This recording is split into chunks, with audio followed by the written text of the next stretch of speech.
sagantaan tamsaasa kallattii raadiyoo sagalee walabummaa Oromiyaa hidhata waxabajjii bultii 8 bara 2021 yaa eegale babaarootti wal hordoftootaaf dhaggeeffattoota keenya jaallatamu ashamaa kan nagaasan fuudhama xiiqii dhugaasaati gara qaama sagantaa keenya guyyaa har'aatti ammoo osoo hin tarkaanfanne jalqaba irratti odeessa bilbilaan argannee fi marii qabxiilee garaagaraa giddugaleessa godhatuun Oromoota lama waliin tolfanne keessaa bicuu seensaaf isaan dhageessisuun gara guutuu isaatti ammoo waliin tarkaanfannaa itti dhiyaadha. Warreen bilisummaa Oromoo bakka jirtanii gammataa tarkaanfii filatti darbeessan fudhadhaa mana keessanii hin hidhaminaa hin ajjeefaminaa jabbahaa fi lolaa ajjeefamaa jabbahaa fi ajjeefaa du'aa jabbahaa fi falmattaa wareegamaa jechuun barbaadaa. Sababa ajjechaa kaabinee saniitiin namni dhuunfaadhaan qaama mootummaa keessaa shamarree seenaa raggaasaa kana biyya akka kana keessatti situu hirmaate jedhee sodaachisaa ture akka jirudha kan maatiin nuuf eeranii. Kan amma dhageessan kun dilbata darbe jechuun waxabajjii bultii 2021 lixa Oromiyaa godina Wallagga Ba'aa magaalaa Naqamtee keessaa aartistiin Oromoodhaa Damisee Moosisaa jedhamu tikootaa fi poolisoota poolisii humna addaa Oromiyaa jedhamaniin butamee achi buuteen isaa dhabamuu irratti odeessa magaalaa Naqamteetti bilbilee argannee fi dhimma warraaqsa galaana uummataa irratti marii bal'aa miseensa qeerroo bilisummaa Oromoo lixa Oromiyaa godina Wallagga Ba'aa waliin tolfanne keessaa dubbii miseensaaf fudhannee isaan dhageessifneef dhimma ajjechaa suukanneessaa waxabajjii bultii 5 bara 2021 galgala lixa Shaggar magaalaa Gincii keessatti shamarree Oromoo ol adeemtuu seenaa raggaasaa jedhamtu irratti hidhattoota mootummaa Koloneel Abiyyiin raawwate yeroo lammeessituuf qoratuuf gara magaalaa Ginciitti bilbilee odeessa bal'aa arganne keessaa dubbii ijoo seensaa fudhannee isaan dhageessifneedha. Odeessa wayitawaaf qabatamaa argatuu fi fuula Facebook Independent Oromiyaadhaa follow godhaa, like godhaa, walii qooduunis hiriyoota keessaniin ga'a. Akkasumas karaa marsariitii keenya Independent Oromiyaa .org sagantaalee keenya argatuu dandeessu. Akkasumas fuula YouTube keenya Independent Oromiyaadhaa yoo subscribe gootan hoggayyuu sagantaa keenya argatuu akka dandeessan isinii dhaamuu jaallanna. Kanatti aansuudhaan ammoo sududumaan dhimma ukkaanfamuu aartistii Oromoodhaa Damisee Moosisaa irratti gara magaalaa Naqamteetti bilbilee odeessa argannee fi dhimma warraaqsa galaana uummataadhaa kan bara darbe jechuun waggaa kana waxabajjii bultii 8 bara 2020 waldhageetti miseensota qeerroo bilisummaa Oromoof waraana bilisummaa Oromoon labsamee bifa garaagaraan hojjetamaa ture amma immoo hojii isaa bal'ifatuun hojiitti seenee jiru irratti marii bal'aa miseensa qeerroo bilisummaa Oromoo lixa Oromiyaa godina Wallagga Ba'aa waliin tolfanne isiniif dhiyeessuun kan afettammoo waluma duraa duuba tarkaanfannaa itti dhiyaadha.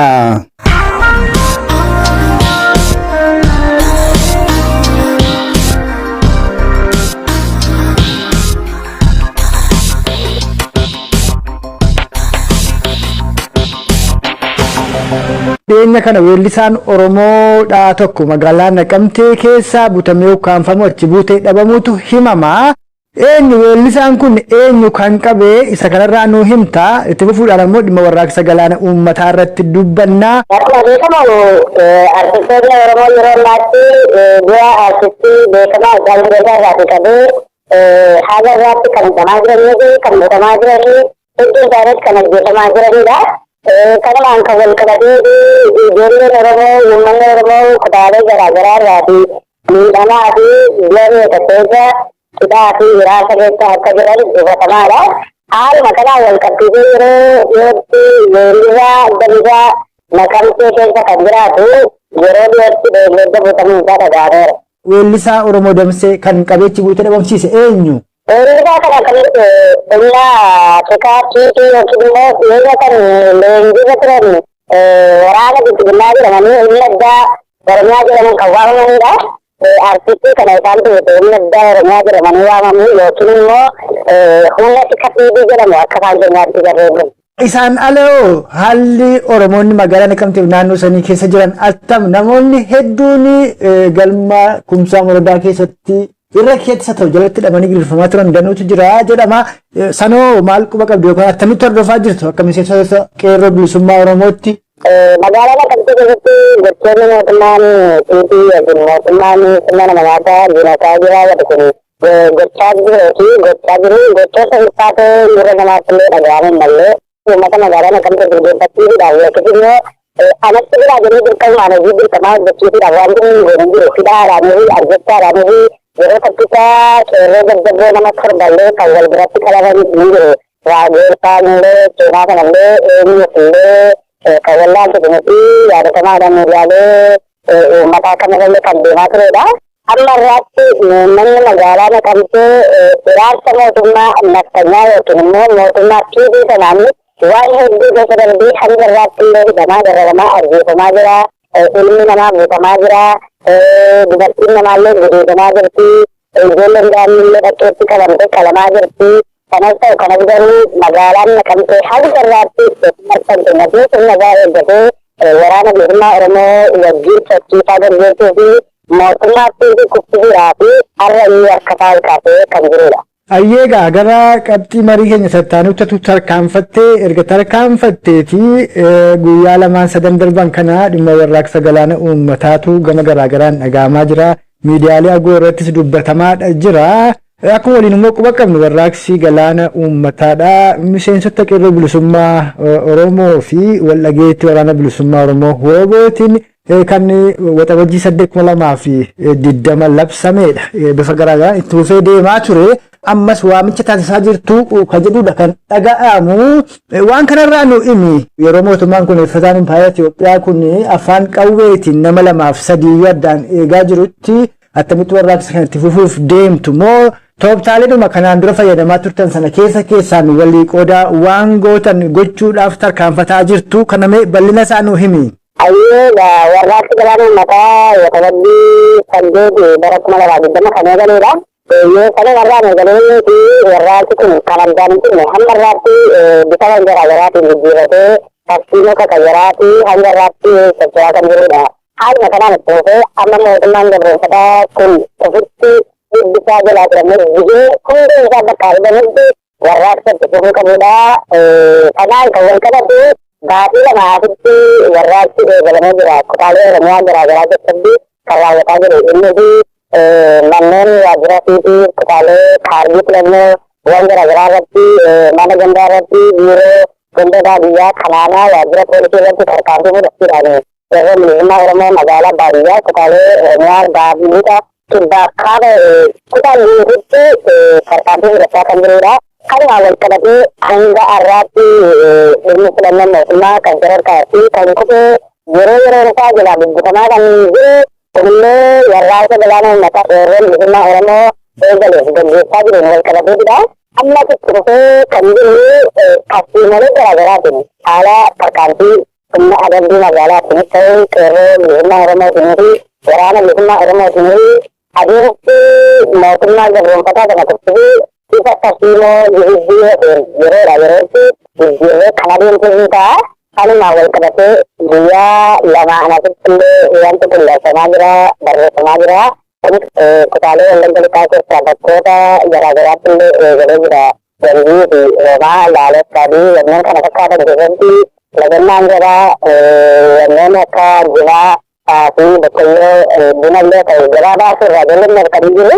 Akkasuma gara ba'a Oromiyaa naannoo Arsii keessatti illee warraaqsi itti fufee jira. Gara Harargeetti fi akka isaan jimaa harkatanii fi wanneen gabaatti barbaachisoo gurguddoo ta'anii akka isaan ittisanii gurguraa gabaatiin qoqqobbii mootummaa kanarraan gahan ajajamee jira.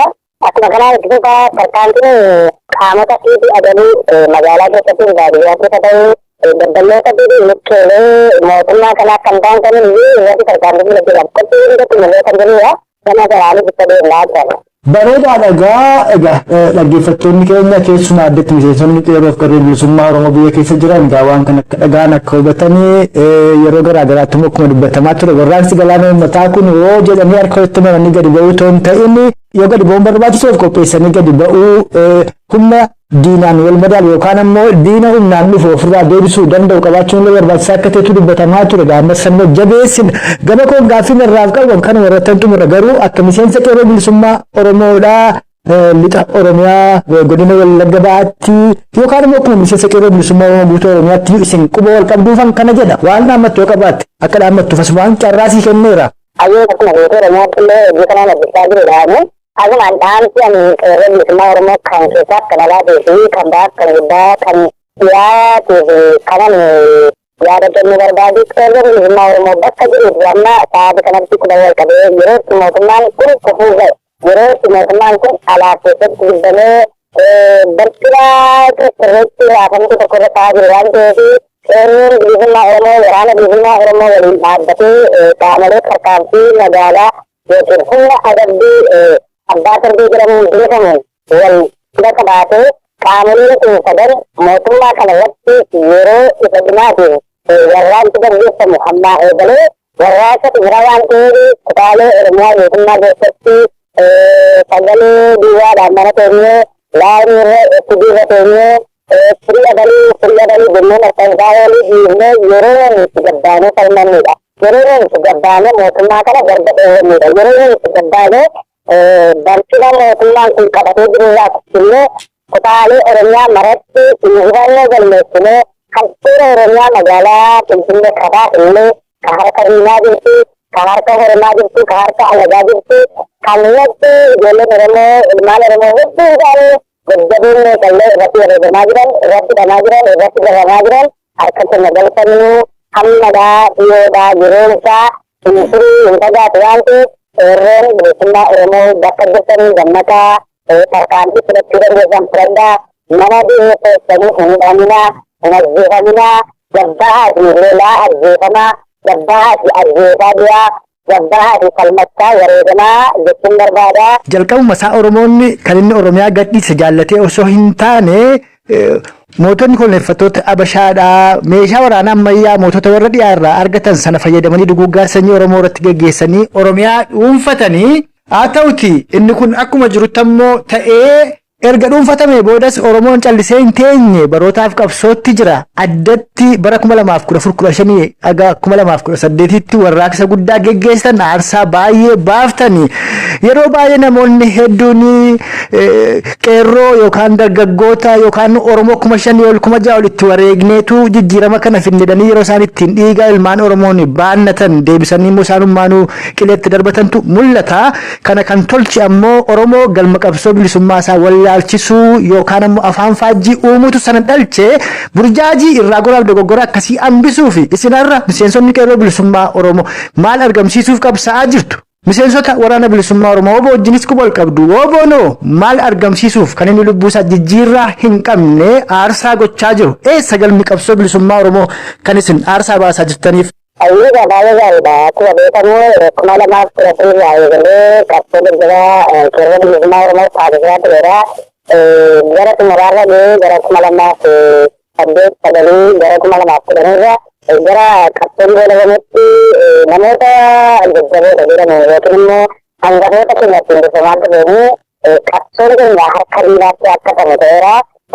Kun eenyu duraayyuu dhokataa miti waajjifaa fi mul'ataadha.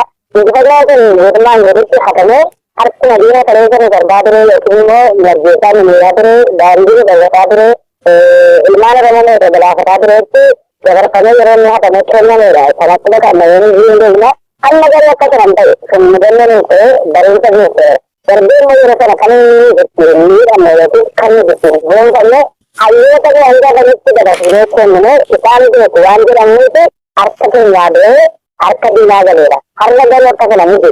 Qeerroon bilisummaa Oromoo seeraan bilisummaa Oromoo fi tartiibaa jabaa ta'ee fi humna ulfaataa ta'een injifannoo isaa kana hojjechaa jirudha.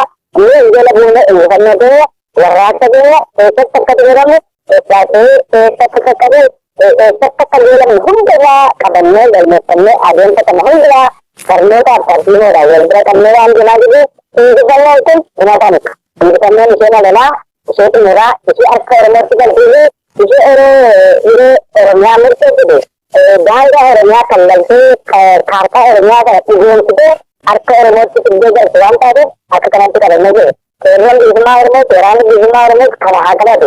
Innis immoo qaamolee kamiiyyuu wal quunnamnee kutaalee magaalaa Finfinnee yookiis handhuura Oromiyaa kana guutummaa har'a sananiin qabannee jirra. Harki diina kamiiyyuu galee bahuu hin danda'u. Magaalaa Finfinnee kanatti bakki injifannaan itti xumuramtuu fi qabsoon itti goolabamtu waan ta'eef kutaa magaalaa Finfinnee kallattii kamiiyyuu akkaataa danda'amu qabnee jirra, qabaa jirra, humna barbaachisu galchaa jirra. Irratti ramannee waan hojjetamuu qabu ni hojjennaa. Injifannoon uummata Oromoo fi harka keenyatti nama galage.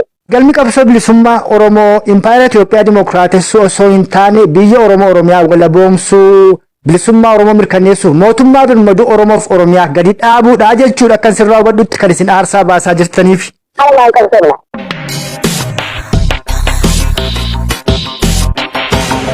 Kan amma dhageessan kun dhimma hidhamuu takkaa'u ukkaanfamuu aartistii Oromoo Damusee Moosisaa irratti gara magaalaa Naqamteetti bilbiluun odeessa argannee fi dhimma labsii warraaqsa galaana uummataa kabara darbe jechuun waxabajjii bultii 8 wal dhageetti miseensota qeerroo bilisummaa Oromoo fi waraana bilisummaa Oromoo woobol labsamee bifa garaagaraan adeemsifamaa ture. Yeroo ammaatti immoo bifa haaraan hojiitti seenuudhaaf miseensonni qeerroo bilisummaa Oromoo waamicha taasisaa jiranii irratti mariif yaada miseensa qeerroo bilisummaa Oromoo lixa Oromiyaa godina Wallagga Baarraa argannee san dhageessifneedha.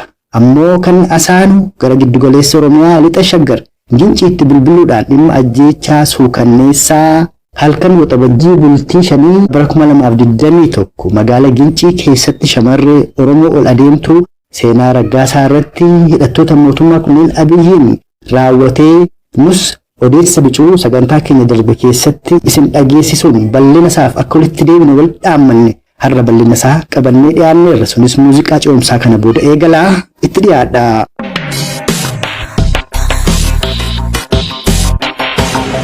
Ajjeechaa suukanneessaatu giddugaleessa Oromiyaa lixa Shaggar kana keessatti naannoo Ginciitti raawwate. Sunis shamarree Oromoo seenaa jedhamtu irratti akka raawwateedha. Miidiyaa garaagaraan ba'aa jira. Eenyuyyuu akka ajjeese hin beeknu sadarkaa jedhamutti ololli deemaa jirus jira. Egaa dhalataaf jiraata achiiti. Mee jalqabarraa kaasiitu nu himi seenaan shamarree Oromoo attamii akka isheen turte ajjeechaan sun bifa kamiin akka raawwate eenyu akka irratti raawwate yoom akka raawwate kana bal'ina isaa uummata Oromoof ibsimee. Egaa akkuma beekamu shamarree seenaa raggaasaa kan jedhamtu shamarree baay'ee jabduu fi sabboontuu Oromoo kan turtedha. Yeroo kanatti sabboonummaan Oromoo kun akkaatti yeroo laallamu keessa kan jirru. Kanaaf amma haasaa maatii waliin bilbilaan taasisneen amma yeroo kanatti isaan infoormeeshinii qaama ajjeesuu guutumaan guututti himuu baatanii malee yeroo darbe akkuma quba qabdan namni Baacaa jedhamu tokko kaabinee wajjin cina ajjeefamee ture. Sababa ajjeechaa kaabinee sanii kun shamarree seenaa raggaasaa kana namni dhuunfaadhaan qaama mootummaa keessaa biyya akka kana keessatti situu hirmaate jedhee sodaachisaa ture akka jirudha kan maatiin nuuf eeranii. Namni qaama mootummaa sana keessaa miti yoo kana sodaachisaa ture akka waan ragaa itti qabaneetti waan kan isaan dubbatame. Kanaafuu amma yeroo kanatti ebeluutu ajjeesee ebeluutu akkas godhe jennee haa dubbachuu baannu malee gara qaama seeratiin nama miti yoo kana ajjeese gara nama tokkotti yookaan immoo qaama tokkotti deebisanii akka himachuuf yaalaa jiraniiti kan isaan naaf himanii. Ammaaf qaamni poolisiis qaamni maalis yaa ajjeesu garuu itti gaafatamummaa jalaa namni hin baane qaama mootummaa keessaa akka jirudha obboleessi ishee kan laafeera jechuudha. Haa ta'uuti yeroo shamarreen Oromoo seenaan ajjeefamtu kan dhaqee manaatii fuudhe loltootuma kunillee Abiyyi poolisoonni kan keessatti argaman ta'uudha kan himamu. Dhugaa qabatamaa isaa amma maatiin adeemsa seeraa mataa isaanii hordofuudhaaf dhoksan osoo hin ta'in kan ati quba qabdu eenyu kan dhaqee shamarree kana manaa fuudhe isa booda immoo qorannoo situutti hin geggeessin kan ajjeese eenyu qaama hidhate keessaa isa kanamee nu ibsii darbi. Ayya ammaaf mukasaa sanduu isheetti kan isa ta'ee jiru. Kanaaf amma namni qaamaan akkasitti ebelutu ajjeesee yaa'u waraana mootummaa ta'uudha kan himamaa jiru malee waraana mootummaa akkamii akka ta'ee fi wanti ammaas ifa ta'e hin jiru. Akkuma amma isiniin jedhe odeessa kanaan maatirraa kanan fudhatte maatiin akkuma amma isiniin jedhe sanitti naafeera malee qaamni ifaan ifatti ajjeesee wanti amma kana yeroo kanatti beekamee jiru. Yeroo muraasa booda wanta hundayyuu ifa goonee akka isiniif eeruu dandeenyudha. Kana nani amma isiniif waadaa galu qaamni ajjeesee maaliif qaama mootummaas haa ta'u maaliif waraana mootummaas haa ta'u yeroo muraasa booda waa hundasaa ifa goonee isiniif eeruu dandeenya. Ammaaf akka odeessi jirutti waraana mootummaa kanatti ajjeesee ofumaa immoo deebi'anii dhaqanii reenfa fuudhanii akka deemanidha kan himamaa jiru. Eessatti kan seenaan ajjeefamte? Eessa manni abbaaf haadha ishee godina Shawaa Lixaa keessaa ona kam magaalaa kam yookaan ganda kami? Manni haadha fi abbaa ishee godina Shawaa Lixaa magaalaa Sanbatee jedhamtudha. Isheen garuu yeroodhaaf magaalaa Gincitti kolleejjii wayii akka barataa jirtudha maatiidhaan adda baate. Kanaaf galgala keessa naannoo sa'aatii tokkotti dhiyaatutti hiriyoota ishii faana nama sadi ta'anii ba'anii yeroo isheen deebiteetuma galtu hiriyoota ishii bira waamanii akka ajjeesanitti dubbatamu. Iddoon itti ajjeesan ammaaf waan gaafadhee sanaaf hin taanes yeroo biraa qulqulleessee isin himuu hin danda'a. Kan ajjeefamte magaalaa Gincitti iddoon jireenya maatiif immoo godina Shawaa Lixaa magaalaa Sanbatee iddoo jedhamudha. Seenaan shamarree jabduu ta'uu ishee nama hawaasni naannoo firiyoonni ishee abdatan ta'uudha kan himamu. Dargaggootaaf shamarran Oromoo abdii Oromoof Oromiyaa ta'an kanarratti maaliif xiyyeeffatame laata? Ajjeechaan kun kanarratti yaada kee gabaabaa nuu kenniiti qabxii itti aanutti ammoo dabarraa. Amma yeroon kun yeroo sagaleen Oromoo fi humni Oromoon qabu tokko qeerroo bilisummaa Oromooti. Qeerroon bilisummaa Oromoo jechuun immoo fakkeenyuma amma shamarree keenya biraa dhabne kana qeerroo bilisummaa Oromooti. Seera qabsoo keessatti adeemsi daandii isaa garagara yaa ta'uuti malee qeerroo bilisummaa Oromoo fi waraana bilisummaa Oromoo fi sooshaal muuvimentiin isaan kun yoo tokko ta'anii deeman mootummaa irratti dhiibbaa guddaa geessisuu waan danda'aniif. Kanaaf qeerroo bilisummaa Oromoo kana ajjeesuu hidhuun reebuun isaanii qabsoo bilisummaa Oromoo kana gufachiisuu yookaan immoo akka inni fuulduratti akkaafachuu hin dandeenye gochuu waan barbaadaniif gocha akkasii gocha garajabummaa kana raawwachuu danda'an jedhee kanan yaada. Ayyee horii buligaa Impaayera Itoophiyaa kun ijaaramuu ishee duratti dhiigaaf lafee Oromoo cabsiteetu irratti ijaaramte. Humna afaan qawwee mootonni koloneeffattoonni Abashaadhaa warri qaraa Minilik faana warra mootota warra dhiyaarraa argataniini Oromoo cabsanii Oromiyaa Impaayera Itoophiyaa jalatti qabatan. Erga gaafa Impaayera Itoophiyaa kun ijaaramte kaasee Oromoon qabsoom dhaabne dhiigniif lafeen ilmaan Oromoos akkuma arraa kanatti arcaa addana ga'e. Yeroo kun ta'utti ammoo dhimma Impaayera Itoophiyaa dimookiraatessuudhaa Oromoonni dubbatanii jiru. Addunyaarraa ammoo Impaayera dimookiraata'ee hin beeku. Inni maayyuu galma qabsoo bilisummaa Oromoo gufachiisuu keessatti shoora olaanaa kan qabu akeeka qabsoo bilisummaa Oromoo isa dhugaa hawaasa Oromoo barsiisuu dhiisuudha. Impaayera addunyaarraa dimookiraata'ee hin beekne akka waan Itoophiyaan dimookiraata'uutti dhalootatti dubbatuudha warra jedhamtu jira. Kanaaf galmi qabsoo bilisummaa Oromoo eessa? Biyya Oromoo Oromiyaa walaboonfatuudha moo Impaayera Itoophiyaa dimookiraatessuudha? Isa kamtu Oromoo baasa? Kanarratti yaada ifaaf qulqulluumee nuu qoodi. Akeeki qabsoo bilisummaa Oromoo Impaayera Itoophiyaa ijaaruuf osoo hin taane Oromoon biyya Oromiyaa eenyummaa Oromummaa fi daangaa Oromiyaa kana aga ijaaratutti qabsoon bilisummaa Oromoo. Kanaaf namoonni tokko tokko amma mootummaan Abashaa yookaan immoo mootummaan Dr. Abiy dubbataa jiru kana Oromoo Impaayera Itoophiyaa ijaaruu keessatti haa ta'uti Oromoon kaleessatti Impaayera mootummaa Itoophiyaa ijaaruu keessatti gahee guddaa taphateera. Garuu adeemsa walharkaa fuudhinsa qabsoo yookaan immoo walharkaa bulchiinsa qabsoo galma ga'uusaa dadhabuu isaa ta'utu rakkoo qabaatu malee Itoophiyaa kana ijaaree kan jiru uummata Oromooti. Kanaaf amma akka uummata Oromootti akka nama qabsoo bilisummaa uummata Oromootti Oromoon eenyummaa mataa isaa kana biyya Itoophiyaa keessatti osoo hin taane Oromummaa fi biyya Oromiyaa kana ijaarratee ofiin mirga ofiin bulchuu qabaachuu qaban jedhaan akka mataa kiyyaatti. galmi qabsoo bilisummaa Oromoo walabummaa Oromiyaa mirkaneessuu bilisummaa Oromoo dhugoomsuuf Oromiyaan mootummaa birmaduu Oromoof Oromiyaa akka isheen qabaattu taasisuutu Oromoof Oromiyaaf furmaata fidaadha kan itti dubbataa jirtu horii buladda godhu deeban arraaf gaaffiin qabasuma irratti xumura fuuldura sitti deebiinsi odeeffadha ammoo gama keetiin wanti naafee jettu yoo jiraate itti dabalatuu dandeessa. Hayyee amma ani wanti naaf jedhu bal'aa qabaachuu baatus amma yeroo kanatti uummanni Oromoo mootummaa mataasaa harka hin qabne guutumaan guututti beekuu qabaata. Sababni isaa mootummaan ani Oromoodha yookaan immoo Oromiyaan bulchootiin jedhee dubbatu tokko yoo jiraate fakkeenya mootummaa naannoo Oromiyaa yookaan immoo pirezidaantii mootummaa naannoo Oromiyaa afaan isaaniitiin gadi ba'anii shanee xaragaa jirraa jedhee dubbate. Shanee jechuun waraana bilisummaa Oromooti. Waraanni bilisummaa Oromoo immoo paartii miti yookaan immoo qaama biyya bulchaa jiru miti.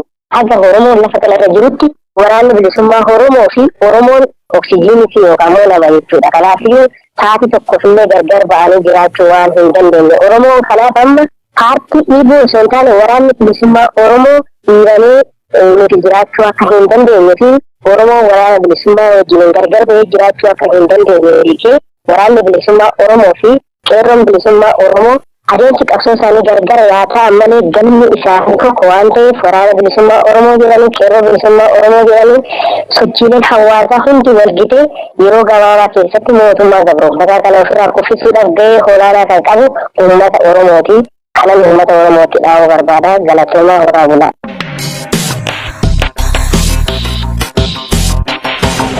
Kan maa'ii irratti sin dhageessine dhimma ajjeechaa suukanneessaa lixa shaggarree godina Shawaa lixaa magaalaa Gincii keessatti shamarree Oromoo ol adeemtuu seenaa raggaasaa irratti hidhattoota mootummaa Koloneel Abiyyiin raawwatedha. Akkuma yaadatamu baatii darbe keessa konyaa Qellem Wallaggaa Hona Sayyoo magaalaa Dambidolloo keessatti qeerroon Oromoo ol adeemaa Qacaleen Amaanu'el jedhamu ija abbaaf haadhaa gosaa maatii fuulduratti rasaasaan reebamee ajjeefameera. Akkasumas kibba Oromiyaa godina Booranaa Hona Mi'oo keessatti gochaan wal fakkaataan raawwate.